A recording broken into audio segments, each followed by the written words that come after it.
Hello loves, welcome back to TigeraGitana. Today we are going to be talking about transits in astrology. This was a patron voted video for this week, so definitely shout out to them for voting for this topic for this week for us to talk about. So if you see me looking down, it's because I have my notes written down. I am going to try to break this down as easy as possible to understand, because I know a lot of people are very interested in astrology and learning it in a way that's not overwhelming, and that's usually how I approach it when I'm communicating it in readings or to you guys or in person or wherever. Like, I try to communicate it as easy to understand as possible, because once you start throwing out all these damn terms, people are like, what you just said, you know what I mean? And that can get overwhelming and it could push people like kind of back a little bit. So I want to talk about transits in a way that's like palatable. What is the word I'm looking for? Palatable. That's probably it. I can't talk today. Anyway, so yeah, if you see me looking down, it's because I'm just looking at my notes so I don't miss anything. So transits in astrology. Transits are basically, think about it like if you're in a car, you are physically in a car, right? And you are on your way somewhere. You are transiting from one spot to another spot. So think of transits as something in motion, something continuously in movement, okay? Generally speaking, that's kind of what transits are as it relates to astrology. However, when you're looking at transits, you want to be looking at it you want to have a foundation underneath the transits. You don't want to just kind of look at it from anywhere. You want to try to apply it. So especially if you're trying to get more detail, you're going to have some sort of foundation in order to compare it to. Almost kind of same as like similar to like a synergy chart, how you're looking at two things versus one. When we're looking at transits, you have the foundation of a chart already. So if you, for yourself, you specifically are looking to look at your own transits, you're actually using your own birth chart, okay? So your natal chart, that's the foundation of you then going and saying, okay, I want to see what my transits are for today or for tomorrow or for my birthday week or for, I want to go take a vacation in this day. Let's see if that would be a good day for me to be doing that. So then you want to, again, you're building on that foundation. You're seeing where your natal chart, which is you are the physical representation of your natal chart, are transiting during this time, how the planets are transiting and affecting you and your own energy during this time. Now, when we're talking about transits, transits definitely 1000% deal with things that are definitely a lot of just out of your control. If there's a specific energy, if and I feel like I always find that when somebody's going through having like a weird day but they don't know why or anything like that, the transits 1000% will show you what's going on from the get-go, and then you'll see, oh, okay, this is why this is kind of going down the way it's going down. There's definitely multiple ways to like read transits and address transits. If you're trying to see like your daily energy, and if you're actually studying your energy between the days, which I highly recommend doing, especially if you're trying to learn astrology and trying to understand the shifts in energy and how the planets shifting, especially the faster moving planets versus the generational planets, how fast they're moving and how they're affecting you, so you can actually start getting an understanding of the daily energy, the weekly energy, the monthly energy, and how their movement is actually affecting you today. Because at the end of the day, we are a snapshot of a moment in time, but we are currently in transit. We are constantly in transit, transiting the universe, transiting time, transiting space. We're constantly experiencing life, and so we're constantly in transit. And so the planets are constantly transiting as well. They're constantly changing signs. They're constantly aspecting each other in different ways, and I'm going to cover aspects in a different video, so stay tuned for that. But I'm just trying to break this down for you guys. But yeah, when we're talking about specifically the transits for the inner planets, the faster moving planets, which tend to be the sun, the moon, Mercury, Venus, Mars, those tend to be really, really faster moving. They change signs pretty like quickly with in comparison to the generational planets, because some generational planets take like years to change, like lots of years to change. And so when we're talking about transits, you have to understand that while some planets are a little bit quicker in energy, and you might be able to feel the shift of them a little bit quicker, the generational planets, while they're moving slower, they're still having big impact on your life. It's almost like they're telling a larger story as they're transiting and connecting with the other planets, and the way they're relating to the other planets during this time. They are kind of painting a larger story, and that's usually kind of how you have to look at it when you're looking at transits like Saturn, for example. It's a really good one to look at when you're trying to reflect back to like 2 to 3 years, especially if you're just having your Saturn return and he's like, you know, having a heavier hand on your life.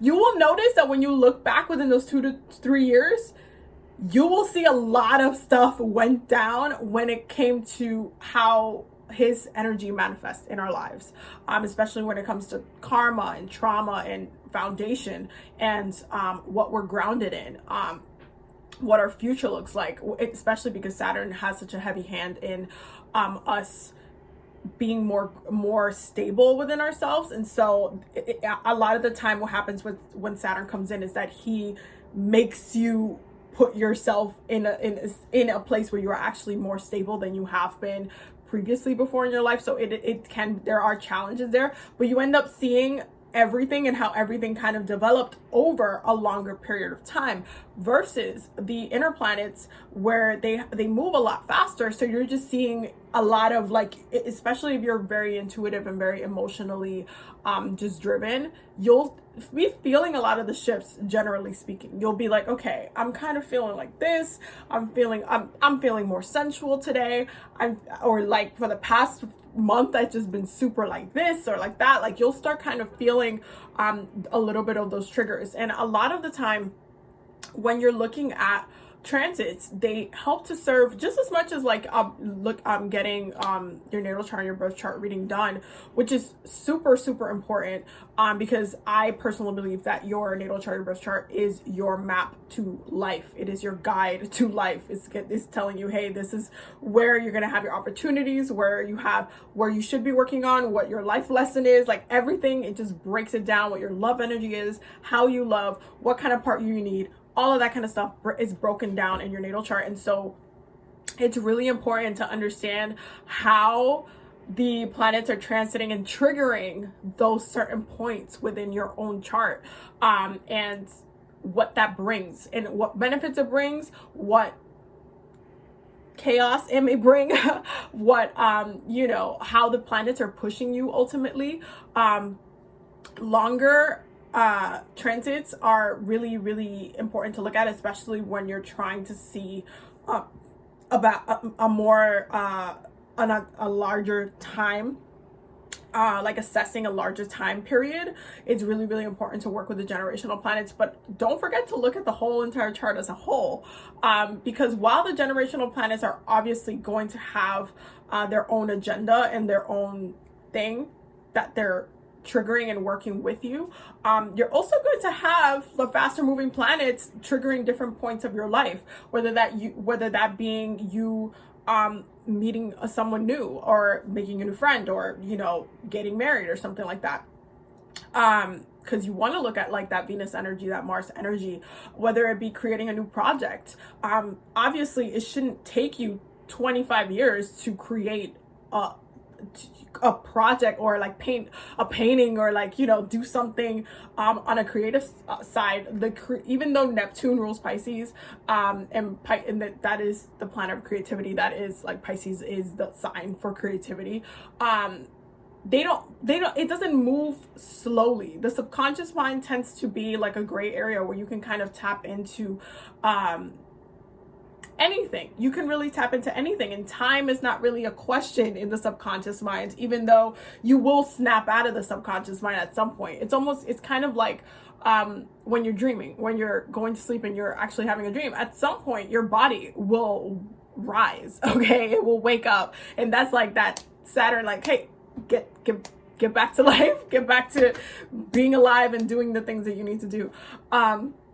So yeah, when it comes to like the work that you need to do and working on your passion, it triggers your Mars, because if you're passionate about that artwork that you're doing, it's not going to take you 50 million years to complete, because you're passionate about it. You love that thing. It connects to your Venus. It connects to your Mars.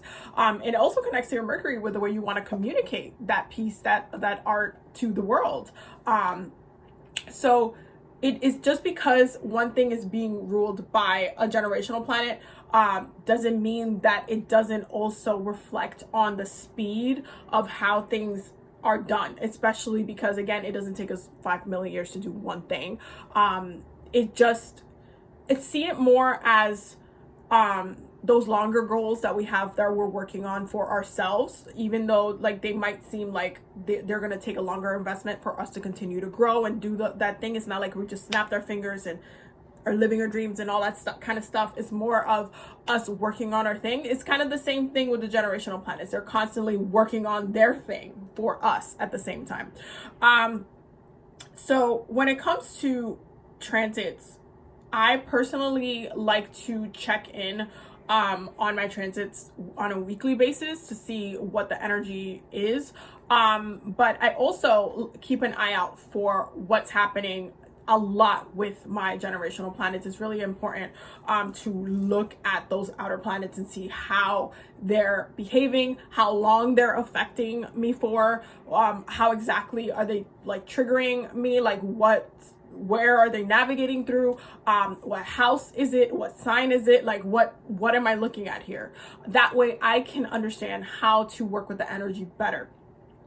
With transits, you also 1000% should pay attention to the houses and where things are falling for you, because you will see more activity in those spaces than the other houses. So it puts you in a place where you're more in alignment to what's going on in your life. Because if you want to, right now you kind of want to work on, starting a podcast, but literally the rest of the planets are in your like 7th, 10th, and 12th house, then, you might start the business side of it, but you might have to focus more on other things until maybe it reaches your 11th house or your 3rd house, and you see a little bit more, of a push there where you're actually able to have that boost of communication with the masses, and you're able to kind of tap into the energy of like the openness. Like it's almost like you're ready to kind of come out. It's good to understand to not force the energy if something is not necessarily meant to go down the way it's going to go down. Like if you want something right now, like if I want a Mercedes right now, I don't drive, guys.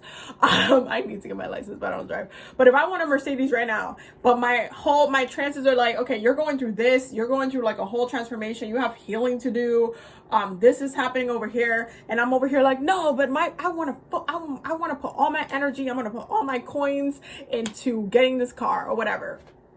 You're going to find that you're going to be struggling a lot with what's happening to you internally and how you're feeling, your emotional component like towards that thing, to everything else that's happening in your life. Because the transits generally are like, you can't really control them.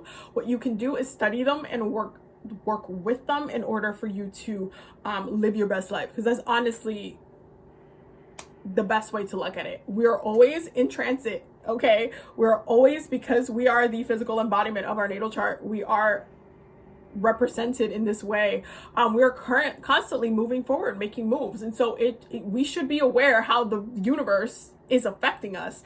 And looking at transits is a way to understand and know, like, hey, this is kind of what energy is at play right now. This is what's going down with the planets. This is how they're relating to one another. And right now it would be best for you to focus on this thing, because this would bring you more, especially when it comes to Jupiter in transits. I love looking at Jupiter transiting every single year when Jupiter changes signs, which is about to right now, because Jupiter is about to go into Aquarius, which I'm super excited about.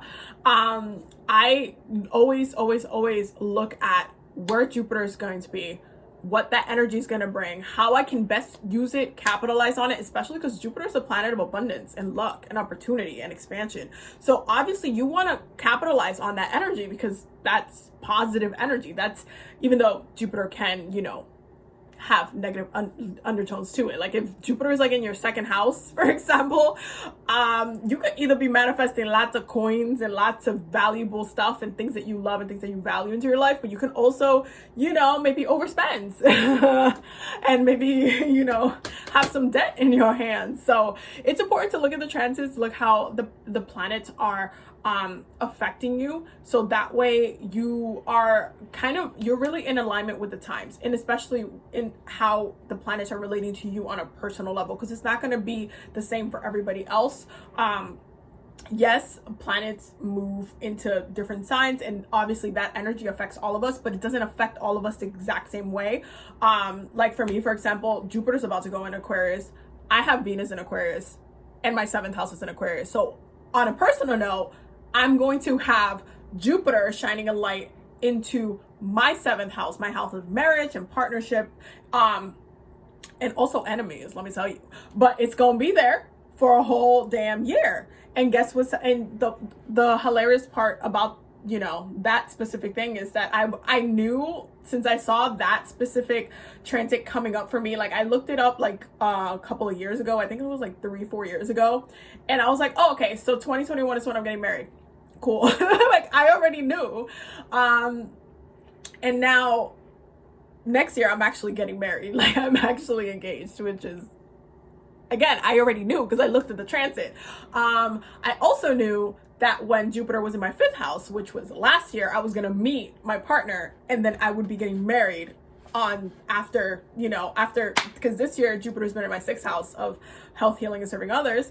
And then next year is in my 7th house. So I knew that I would be 2 years with my partner, and then on that next year I would be getting married. That's exactly what happened. And it's not about, oh, you know, I predicted it or anything like that. It's just that the energy was there. I was very aware of it. I knew it was coming. And so I, you know, did my best to work with it. I did a lot of healing for myself prior to me having Jupiter, you know, moving through my 5th house. I did a lot of healing. I focused a lot on my my heart chakra. You guys know this, I've talked about it before, especially in the lives.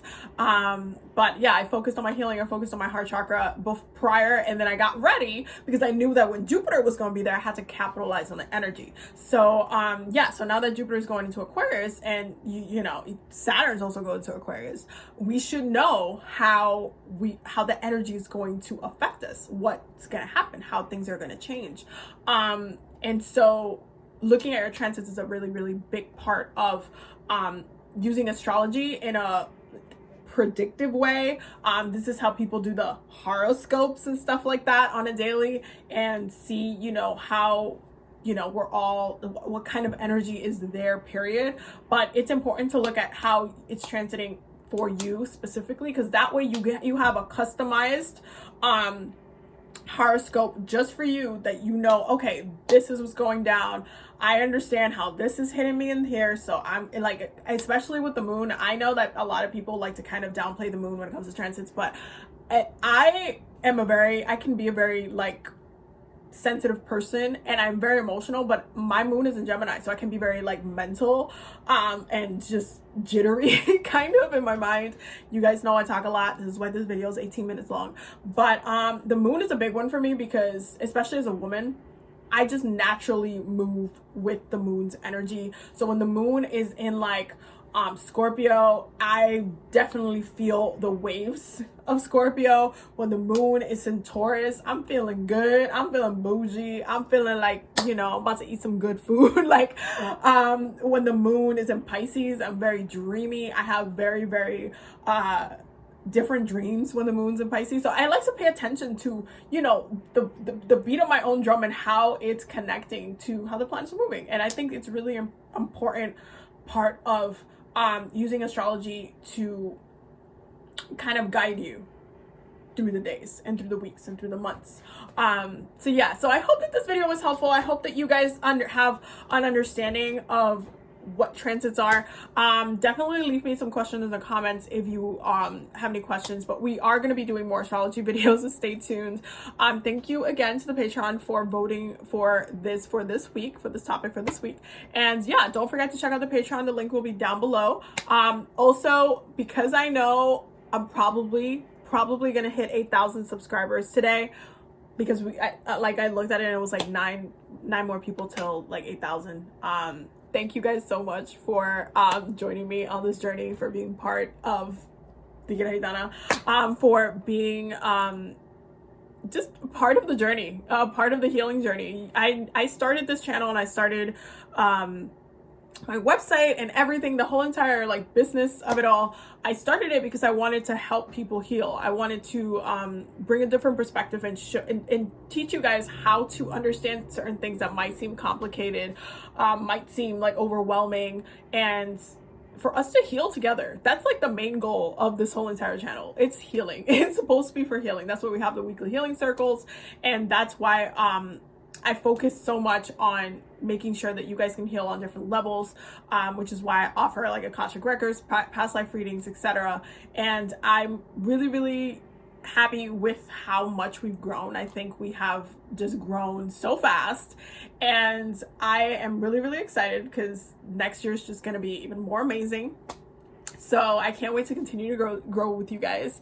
And yeah, I'm really, really grateful. Thank you guys for all the love, all the support. I always see like everybody's comments and stuff. Don't forget to follow me on all the socials: Instagram at TigeraGitana, TikTok at TigeraGitana, Twitter at TigeraGitana. If you need a reading before I close it off, for the end of the year, because I'm gonna be out for like a good month. I'm not gonna do readings after, I believe, the 20th of December. I'm not doing any more readings until Aquarius season. So if you need a reading before then, you can go ahead and check that out on TigeraGitana.com /work with me. The link will be down below. It's going to be on my website. And definitely check out the Patreon, because we're always learning and growing over there. I will definitely see you loves in the next one. Have a beautiful day. Bye.